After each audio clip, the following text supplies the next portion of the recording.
anong mensahe ang kailangang malaman ng mga Aries sa period na to. Pwedeng nangyayari na itong magiging reading natin or mangyayari pa lang. Kung hindi man para sa inyo itong magiging reading natin, edi baka para sa someone na malapit sa inyo o sa someone na kakilala nyo mismo. Baka may lumabas na gender mamaya, gawin nyo na lang energy, masculine at feminine energy. Pwede rin naman na huwag nyo nang pansinin ang gender. Hindi ko masasabi kung anong magiging reading, kung positive ba o negative. Depende sa kung anong mapipick up pong energy. Walang masama kung papanorin ang Sun, Moon at Rising sign. Kasi baka man sa mga yan ay mag-resonate na sa sitwasyon nyo.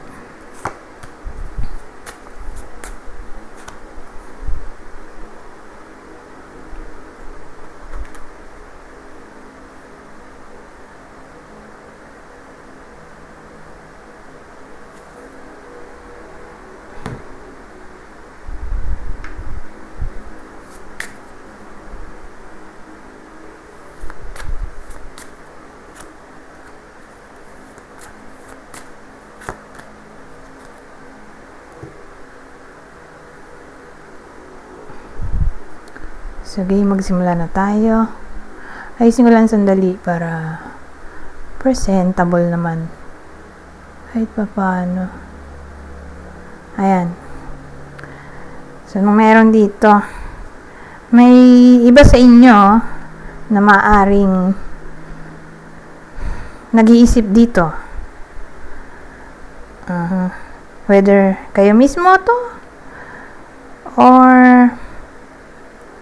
someone else.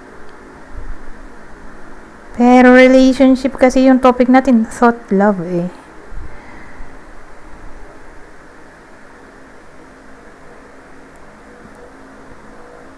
Pero more like tungkol to sa ex-husband, ex-wife, or ex-partner na mahabang panahon na silang nagsama or naging magka-relasyon bago nag-break. So, paano mo masasabi kung para sa inyo ba yung reading kung di naman kasal? Mga more than 5 years. 5 years and above. O, ayan. Yung naging relasyon nila. So, again, pwedeng kayo mismo to na pwedeng mag-reminisce tungkol sa naging ex nila or yung ex nyo ang mag-reminisce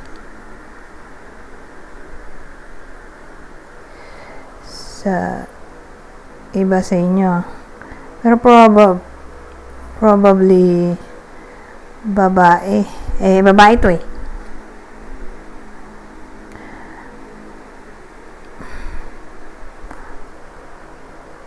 Probably babae yung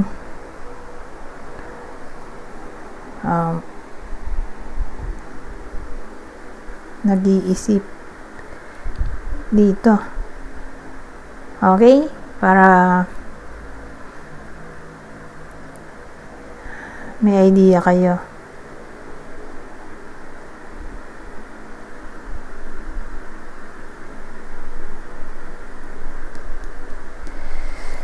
Kung sino yung tinutukoy ko dito.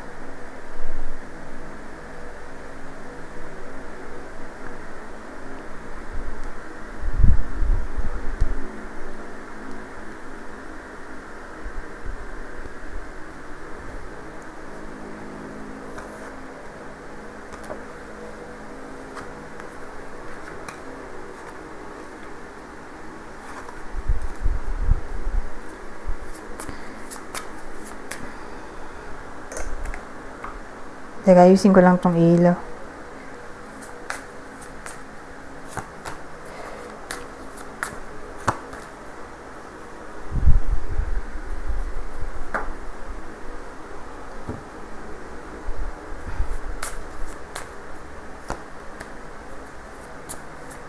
Aha.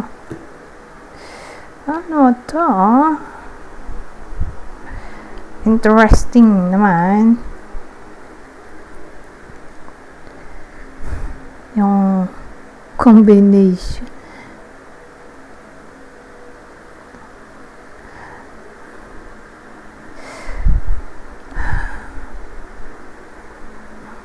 Maraming pwedeng case. Sabihin natin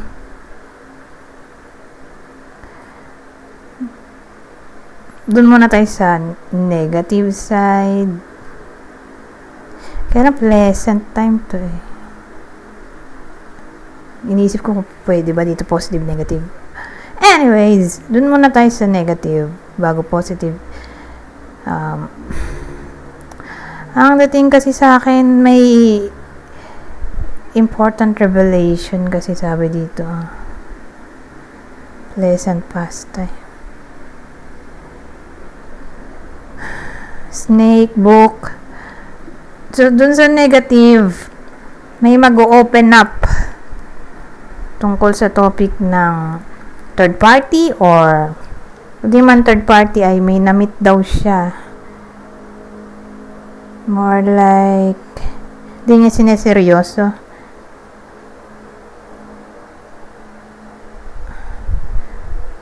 Ayun, yun yung laman ng kwento. All about seduction, temptation. So, whether kayo mismo yung makaka-receive ng ganong information mula sa someone na malapit sa inyo. Na yun nga, ang laman ng kwento ay meron daw siyang na-meet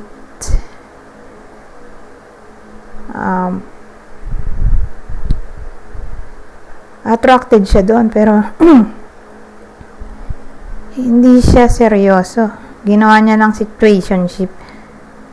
Or kung di man ganun ay all about cheating. Okay? Yung laman ng kwento. Nag-cheat daw siya. Regardless kung anong klaseng cheating yan. Cheat ba sa karelasyon or naging dishonest siya sa someone. So, yun yung parang sikreto niya na i-open up. Okay? O, pwedeng kayo mismo to. Kasi pwede rin vice versa. Kayo pala yung mag-open up tungkol dito. Anyways, sa positive naman, malalaman ng iba sa inyo na yung third party at yung person nyo, regardless kung ex nyo ba yan or current partner, malalaman nyo na break na sila. Kung baga yung pinalit sa inyo or later na third party. Kasi pwede rin namang wala namang cheating na nangyari, kaya lang karoon na ng iba yung ex nila. So pwede rin ganoon. Or again, kung di man ganoon ay third party talaga. Kung baga yun yung marireveal dito sa period na to na nag-break na sila.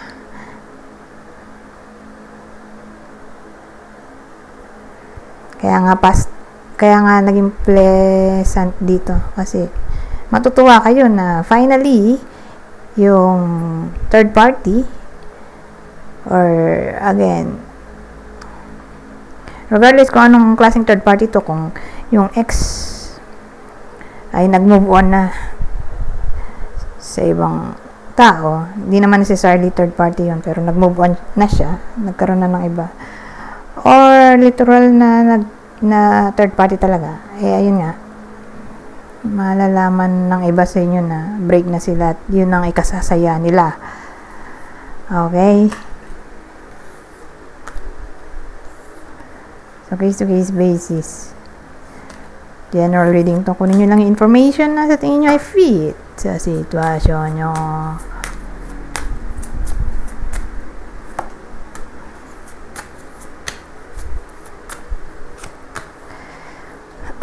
Diyos ko. Anger. Delay. Tas yung yung nanay. Galit na galit dun sa anak niya. O binato niya. Naalala ko tuloy ng bata ko. Kasi ayaw kong pumirmi sa bahay namin. Nahabol ako ng nanay ko ng tsinelas. As in, ang galing ng nanay ko. Talagang, alayo ko na, natamaan niya pa rin ako sa ulo ng tsinelas. Tindi. Anyways,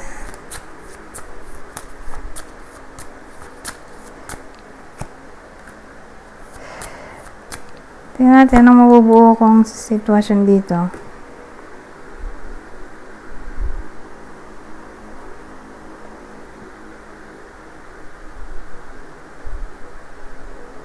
Ito, anger nga.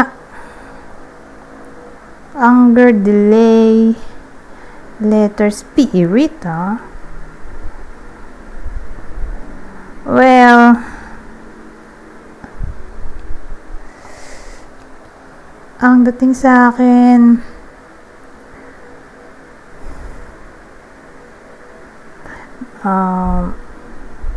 may someone na galit eh. Probably babae. Babae to eh. No contact siguro to. Either ayaw niya makipag-usap or let's say may blocking na nangyari. Wala pa ring unblocking kasi galit nga yung babae. Or ayaw niya makipag-usap. Kaya no contact for some reason. Na parang bibigyan tayo ng intuition nitong spirit na wag mo na mag-connect kasi mapapahiya lang or madi-disappoint. Kasi hindi rin naman siya re-replyan. Or kung inaasahan niya na i-unblock siya yung iba sa inyo ng taong to, regardless kung sinong babae to sa buhay nyo, kung kaibigan ba to, karelasyon, nanay, sibling, ewan ko kung sino to. Basta may someone dito babae, galit, pwede rin kayo to mismo. Kung may nakaaway kayo, halimbawa babae yung nanonood, tapos may nakaaway siya, tapos let's say yung kaaway nyo ay biglang nag-message sa inyo, di kayo to na hindi nyo papansinin yung kaaway nyo, ganun yung magiging next action nyo. Kung mag-message man or mag-chat, text, mag-email, ganun, hindi nyo re-replyan, isi-sin zone nyo lang. Or let's say may binalak kayo, parang dating ayaw nyo pang i-unblock kung kayo man yung babaeng tinutukoy ko dito. Ngayon, kung regardless kung anong gender nyo at may nakaway nga kayong babae, wag nyo nang i-message, wag nyo na i-chat, mapapahiya lang kayo. Let's say gusto nyo makipag-ayos, wag mo na nga yung period kasi mapapahiya nga lang kayo at hindi yan magre-reply. Ayaw niya pa makipag-usap. Okay, sasama lang loob nyo. Kaya sa ibang panahon na lang. Sa ibang panahon na kayong mag-open up or mag-sorry para may iba-iba pang kapalaran kaysa ngayong period. Malaki ang chance ng disappointment. Okay?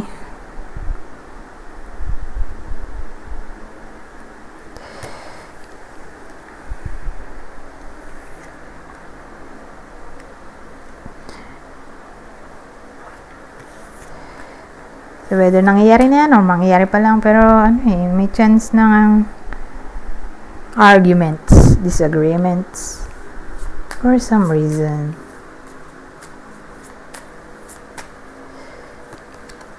Eto, trap. Ano trap dito? May enemy Pero sa case na itong enemy natin ay lalaki.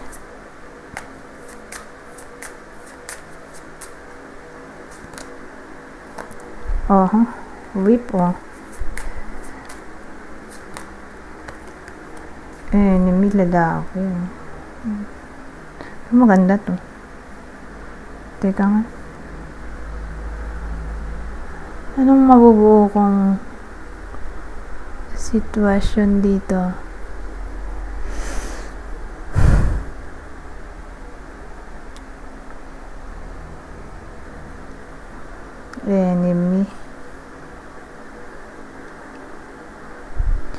Kasi may nakaaway dito eh. So this time, ang nakaaway ay lalaki.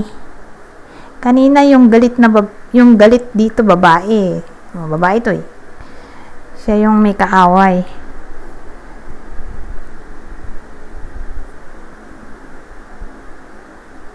Siya yung galit. Okay, yung babae ngayon. Ang kaaway naman natin, regardless kung paano nag-away, ay lalaki. Kasi kaaway nyo tong lalaki. Kaaway ng iba sa inyo. Ewan ko sino makarelate dito, pero may taong lalaki kaaway. Ayun. Paano sila nag-away? May mga batuhan ng masasakit na salita eh. Sabagay, gano'n naman talaga, nag-away nga eh. May arguments kasi ito eh.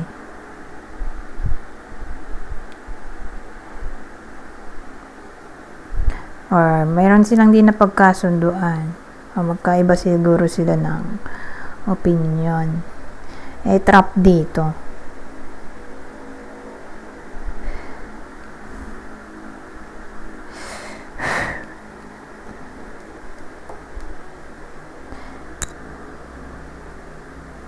Trap. Tapos bouquet. So, iniisip ko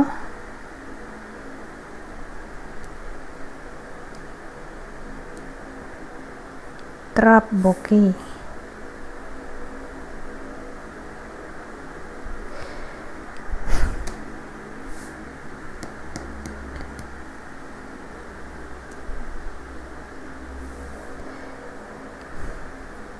Indecision kasi to eh, na-trap eh.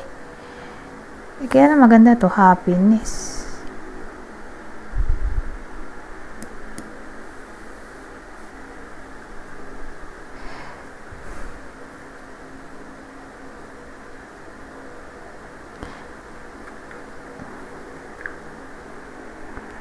Hindi pa to magkakabati. Teka. Eh, kaya lang, nasa dulo kasi itong ano eh. Bouquet. So, iniisip ko, kakabati na ba to? May trap kasi.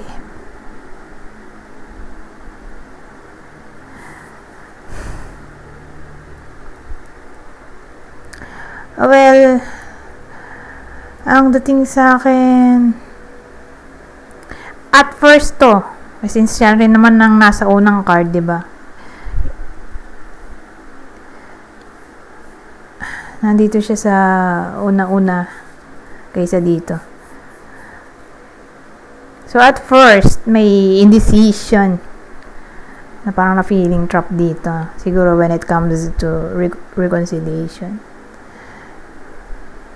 Hindi siya makapag-decision tungkol dito sa kaaway. More like yung Aries yung feeling trap dito.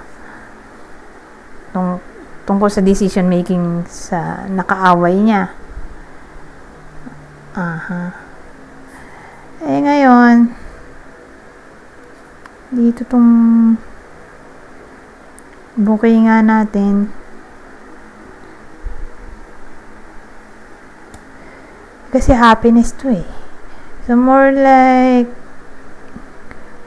may chance ng reconciliation sa period na to. Pero dun sa kanina, yung anger, eto, may delay pa oh. Dito wala pang chance ng reconciliation. Pero kung ang kaaway nga ay lalaki, dun may reconciliation. Pero kung ang kaaway ay babae, walang reconciliation. Okay? Pero sa case na to, nag-away sila eh. Sabagay, doon naman sa isa, hindi naman sinabi kung bakit nagalit yung babae. Pero dito sa case na to, meron tayong clue na nag-away sila. As in, siguro nagbugbugan sila or baka salita lang. Nagbatuhan sila ng mga masasakit na salita. So, depende. Eto kasi hindi malinaw kung bakit siya nagalit. Pero dito, malaki ang chance na ngayon nga, nagbugbugan sila or may mga masasakit na salita na nasabi. Kasi quarreling to fighting. Ayan yung clue natin para ma-identify nyo kung anong nangyari. Pero again dito kasi di sinabi. Basta galit siya. May nakaaway yung iba sa inyo, babae. Anyways, dito na tayo sa collective reading. Teka, ayusin ko lang tong nagamit kong cards.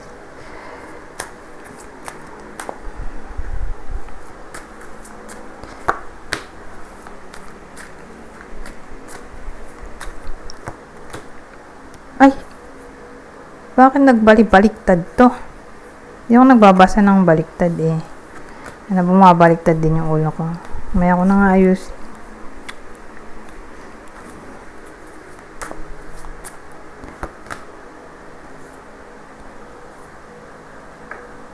Pero kung may kodigo yan, pwede.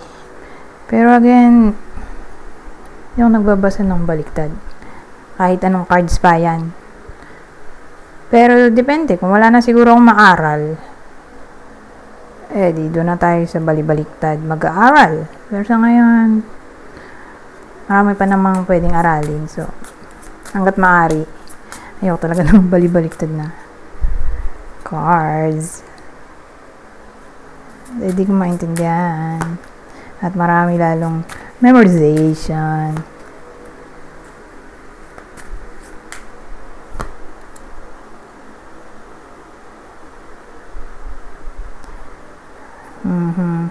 Anong topic dito?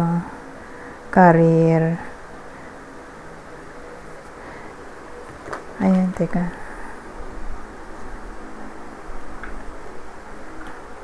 Hindi mo malagay ito. Okay. Ano to? Wheel of Fortune, the World. 5 of Cups. Moon, Grave, Bear.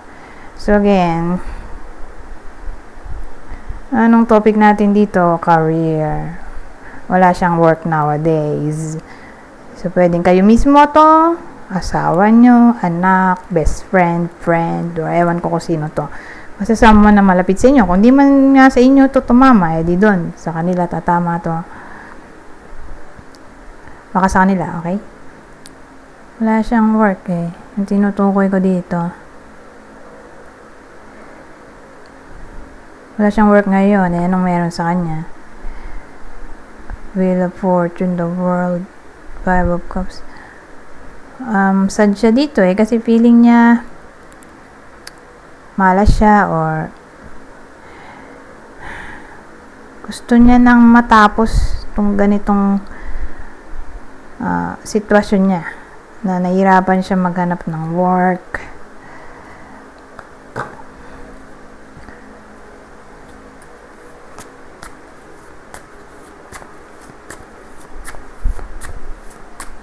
So, yan.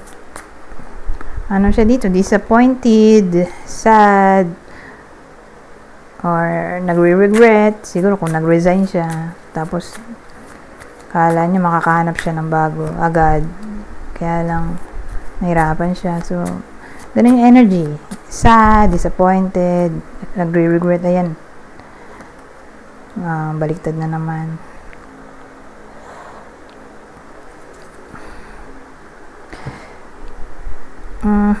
So, dito sa case na to,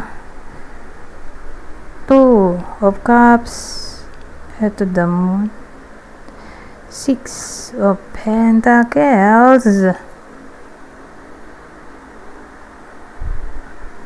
oh, interesting, 2 of Cups,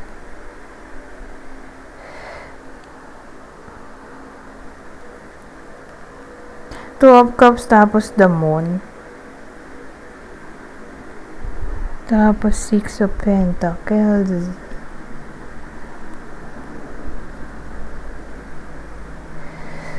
So, ang dating sa akin, magta-try again siya.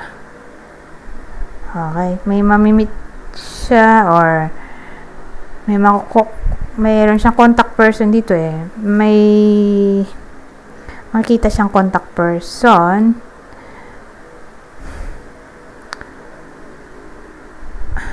Ang dating sa akin,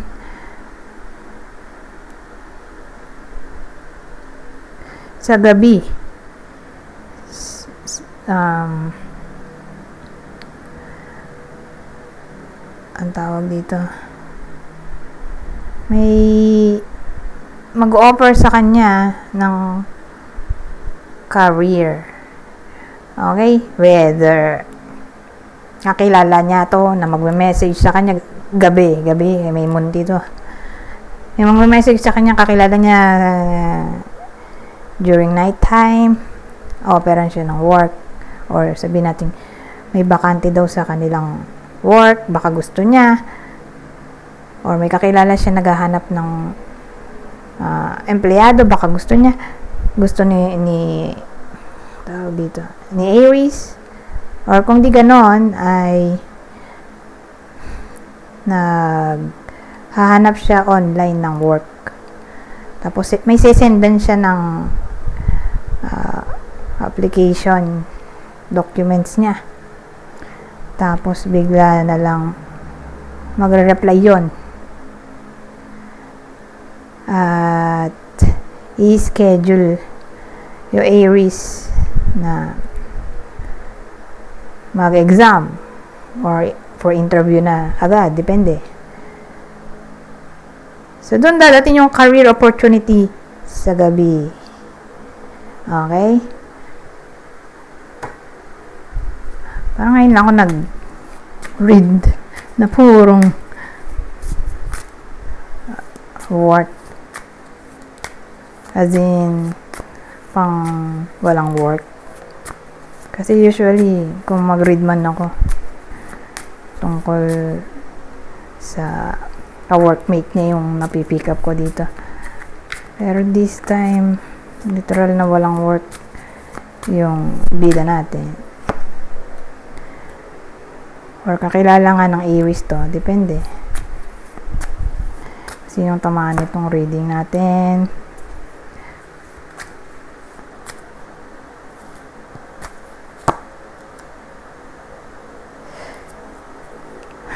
Aha. Queen of Wands, oh. Ten of Swords. Ano tong dulo? Justice. Babae pala yung bida natin dito. Babaeng extrovert.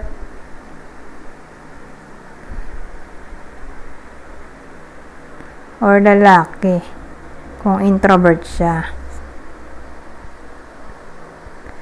Okay?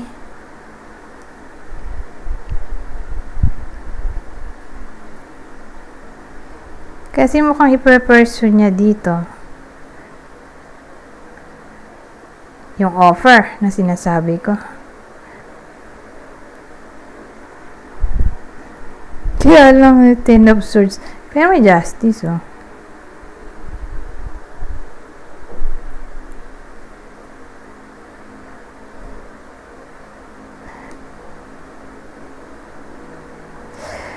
Na parang for some reason nagkaroon siya ng crisis dito sa Ten of Swords.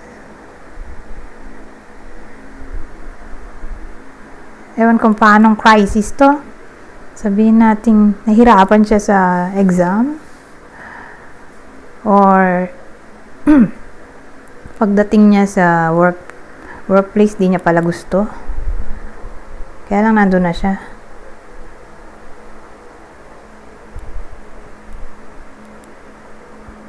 Basta parang may encounter siyang conflict. Or sabihin natin na late siya. So, nung na-late siya, hindi niya natapos yung exam. Kumbaga, inulaan na lang niya yung iba. Kumbaga, ang exam ay up to 50. Na-late nga siya. Di 30 lang yung nasagutan niya. Yung ibang 20, inulaan na lang niya. So, again, depende kung anong crisis to.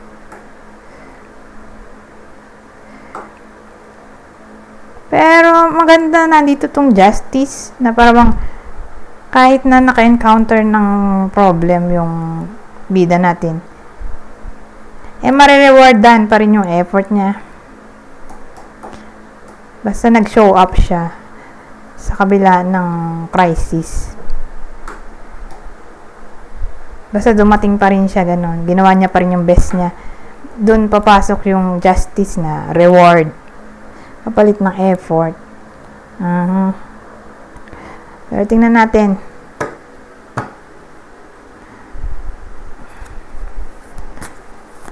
Anong susunod? Ito na huli. Huling spread.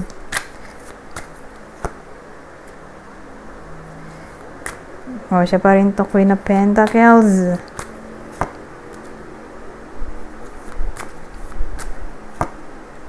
Ayan. Baliktad na naman.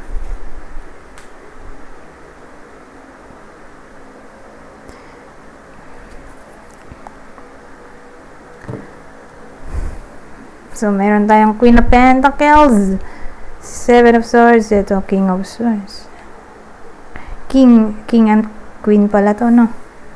Kaya magkaiba sila ng suit.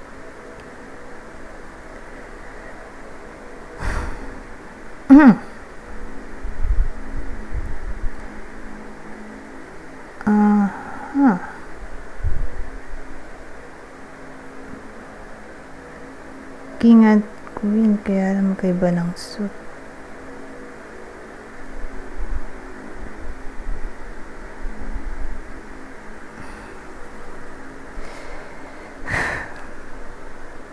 Nisip ko kung boss niya ba to, itong mga to. May mga tao kasi King at Queen pa. More like boss niya itong mga to. Well, outing sa akin in order para ma-impress niya itong mga to. Kailangan niya maging Seven of Swords. Kailangan niya maging tuso. Or somehow maging sinungaling. Ewan ko. Parang kailangan niyang gawin lahat-lahat ng best niya. Kahit mag-imbento siya ng mga kung ano-ano. Para lang ma-impress tong mga to. King at Queen. So again, more like, ito na yung boss niya. So pag sinabi mong boss, siguro HR, saka yung pinaka CEO, or baka parehong boss.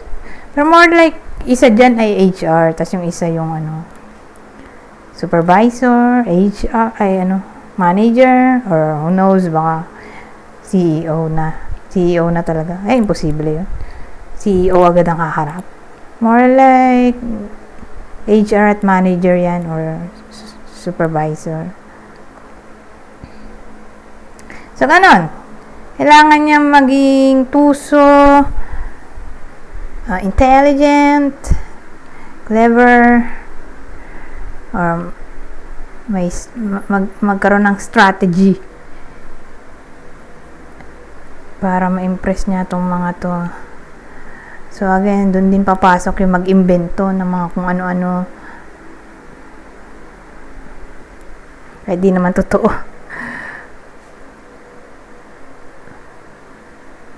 Kasi Seven of Swords to, alam naman nating yan, pagka-dishonest, pero ano the thing? Kailangan niya maging cunning, inventive sa mga words. O siguro dyan papasok yung flowery words ng bobola or tawag doon, nambobola, flattery. Ayan, ganda thing. So, makakatulong yung ganong strategy para ma-win back ang loob ng mga itong mga boss. So, yun yung sasagip sa kanya. Sa crisis na to. Kasi may crisis nga eh. So, ewan ko kung anong pambobolang gagawin niya para malusutan niya tong crisis.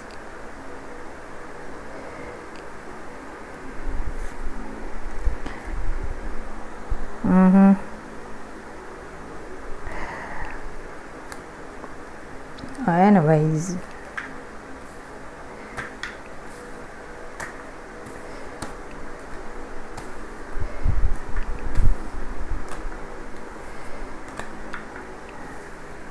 Dito na tayo sa ay! Sasabihin ko sana, dito na tayo sa possible zodiac sign ng partner. Career nga pala to. So, pag career, walang partner. Since magto 37 minutes na tayo, mag-end na rin ako. Anyways, hanggang dito na lang. Goodbye. For